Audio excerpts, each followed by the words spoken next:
quando a gente fala assim, regente da lira, a gente lembra do Modesto, a gente lembra do Aloísio, do Parreira, do Geraldo Barbosa, Pedro de Souza. E o Pedro de Souza, ele foi um regente por muito tempo. Então, o pai dele morre em 1925. Não, fim de 24. Dia 28 de dezembro de 1924, o João Feliciano morre, que era o regente da lira. Quem assume é o Fernando Caldas. Só que o Pedro de Souza começa a ser, em 1925, ali, na década de 20, ele já começa a ser auxiliar. E o Pedro de Souza morre na década de 90. Então nós estamos falando aí de um regente que ficou à frente da lira por quase 70 anos, à frente da lira como regente. Então, pessoa super importante para a história da lira. Ele passou pelas turbulências da música ser criticada. As críticas foram fortes, vindo até do clero.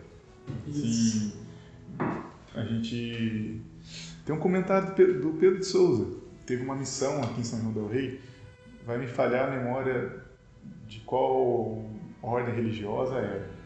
E eles criticaram a música de São João del Rei. Apesar que os padres, os párocos da catedral sempre foram convictos nessa tradição.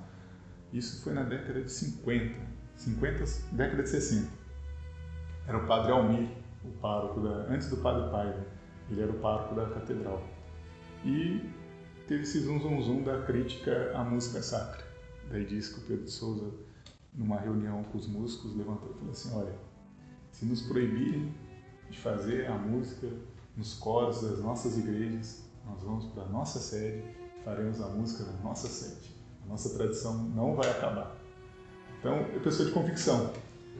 A lira teve, graças a Deus, pessoas certas em momentos certos, naqueles momentos necessários. Então, nós tivemos o Pedro de Souza, que foi a pessoa que segurou a tradição. Nós temos o Aloísio, que pesquisou muito sobre a lira, valorizou a história da lira, tanto como regente, como musicólogo, como pesquisador, uma pessoa muito importante. Infelizmente, os dois já faleceram. Nós temos o Parreira, que foi diretor, regente da lira, foi presidente da lira, uma voz fantástica, que foi necessário ele na frente da direção da lira também. Temos Geraldo Barbosa, que muitos falam que no século XX talvez seja o maior compositor assim, que tem uma música mais complexa, que foi músico da lira. Então, graças a Deus, a lira sempre teve algumas necessidades, mas nós sempre tivemos a solução para essas necessidades. Então, a lira está precisando, a lira precisa ser convicta na questão da tradição. Nós tivemos o Pedro de Souza. A lira tem que começar a se mostrar mais historicamente. Tivemos o Aloísio. A lira tem que estar próxima das irmandades. Daí nós temos o Benigno Parreira, que era um grande regente militar e venerado na lira sanjoanense pela história que ele tem. A lira precisa de músicas novas. O que a gente vai fazer? Se a gente precisa de uma música para determinada ocasião e a gente não tem no arquivo. Nós tivemos o Geraldo Barbosa. Então, o Geraldo Barbosa compôs música nova para a lira, para as ocasiões que a lira precisava. Então, graças a Deus, a lira sempre teve nomes que responderam às necessidades daquele tempo. Desde aí do século XVIII até hoje, a gente está vivo por causa dessas pessoas.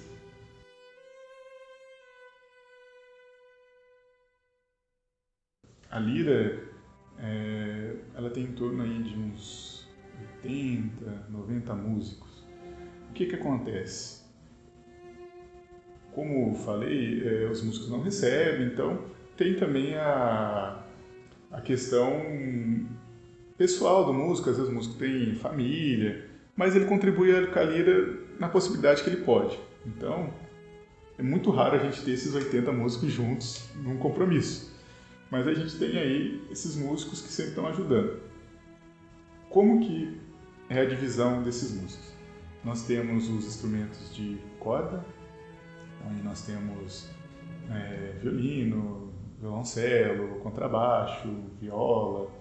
Temos os instrumentos de madeira, né, de sopro de madeira, que a gente fala clarineta, flauta, boé. E temos também os instrumentos de metal, trompete, trombone, trompa. Então a lira tem, esses são os instrumentos, os instrumentistas que a gente fala. São as cordas e os sopros. E temos também os cantores, que aí seriam as vozes femininas, os contraltos e os sopranos, os tenores e os baixos. Então, esse grupo aí, contando todos, e tem a percussão também, né? A lira tem percussão, é muito raro, mas tem. Nós temos aí tímpanos, nós temos pratos que se toca nas aberturas, temos o triângulo que é uma influência um pouco da música popular. Também era muito comum o triângulo nas aberturas clássicas, né? Então a lira tem um triângulo também. Então a lira é isso: cordas, sopros, cantores e raramente tem a percussão também. O quadro da lira. Hoje a lira tem um mérito dela que é o ensino de música. Esse ensino de música faz com que a lira tenha, fora esses músicos que eu te falei, aí em torno de 30 crianças que estão se preparando para ingressar na lira. Então é interessante você ver, às vezes você chega aqui na sexta-noite e fala: nossa, quanta criança aqui na lira aprendendo música, e de graça. A lira oferta isso, oferta mesmo, é um ensino musical que a lira faz a essas crianças. Então, temos também, fora esse grupo que eu falei, essas crianças que estão aí, a categoria de base da lira são-joanense, estão se preparando para no futuro assumir as funções da lira. A lira ela está bem consolidada nos compromissos anuais. Nós temos aí, começa com alguns compromissos da Irmandade do Rosário no início do ano, tem Epifania, depois nós temos São Sebastião, e aí vai. São muitos compromissos. Então a lira, ela presta serviço musical para a Irmandade do Rosário, para a Irmandade das Mercês, Irmandade da Boa Morte, São Miguel e Almas, deixa eu lembrar, São Gonçalo, se eu não vou esquecer nenhum. Essas são Santo Antônio, a gente faz a festa, e fazemos algumas outras celebrações. Mas essas, as principais, Mercês, Boa Morte e Rosário, nós temos compromissos semanais. Então nós temos aí 3 missas na semana fixa. Depois o calendário ele fica mais complexo, porque aí nós temos as novenas dessas irmandades, nós temos os tridos dessas irmandades, nós temos missa solene dessa irmandade que às vezes não está ligado com a festa principal, mas, por exemplo, tem que ser dia 1º de janeiro, é complicadíssimo. 1º de janeiro, ninguém quer ir à missa cedinho, nós temos missa solene, Te Deum Laudamus, então cada irmandade tem seu calendário. A lira presta a música diante desse calendário das irmandades. Se a gente for no arquivo da lira, a lira tem muita música de Semana Santa. Eu, como historiador, isso me...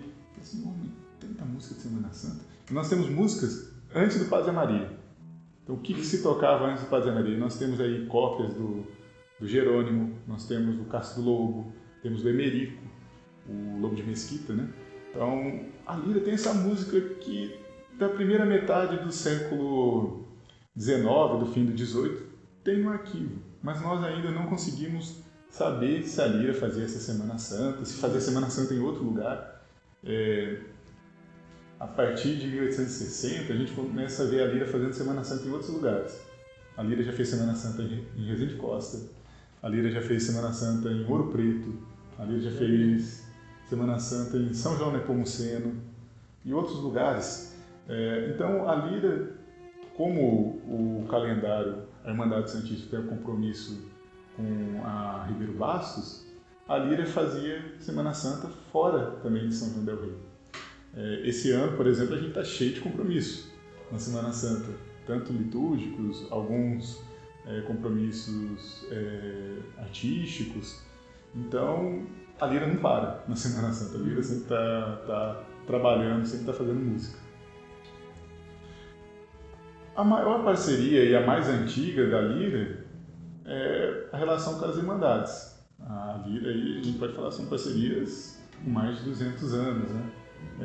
É uma parceria porque o que a gente ganha financeiramente, boa parte vem das Irmandades. Agora, esse ano, a Secretaria de Cultura assinalou e está nos apoiando com projetos, com verbas, então está sendo bem interessante essa relação com a Secretaria de Cultura, então é uma parceria que está aí.